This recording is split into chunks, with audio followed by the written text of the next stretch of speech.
Good morning friends, welcome Insta রান্নাঘর থেকে সোমা বলছি।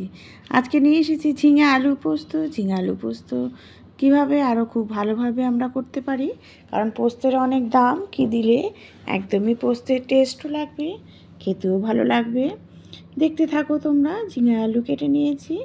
এটা হচ্ছে কালো জিরে আর শুকনো লঙ্কা ফোড়ন দিলাম। ফোড়নটা একটু ভালো মতো নাড়িয়ে নিলাম যাতে ফোড়নটা থেকে ভালো মতো গন্ধ স্মেল বেরোয়। তারপরে দিয়ে দিলাম ঝিঙে আলুগুলো। ঝিঙে আলু কিন্তু একটু নুন দিয়ে আমি ঢেকে রাখবো, তাহলে খুব তাড়াতাড়ি আলুগুলো মজেও যাবে।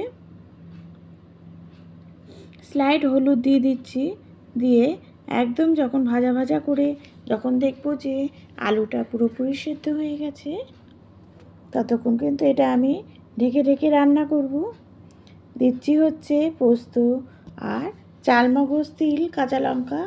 বারবার বললাম পোস্তের অনেক দাম, সেই জন্য কীভাবে আরও আমরা খেতেও পারি, পোস্তের মতো টেস্টও আসে, সেটাই আমি করে দেখাচ্ছি। পোস্তটা দিয়ে দিলাম, দেওয়ার পরে একটু চিনি দিলাম, দিয়ে ভালো করে এটা কষিয়ে নেব।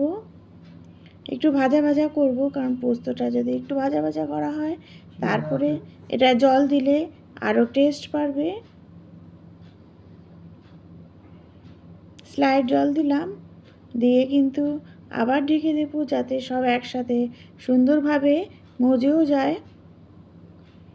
দেখো, নামানোর আগে আমি কিন্তু একটু কাঁচা সর্ষের তেল দিই।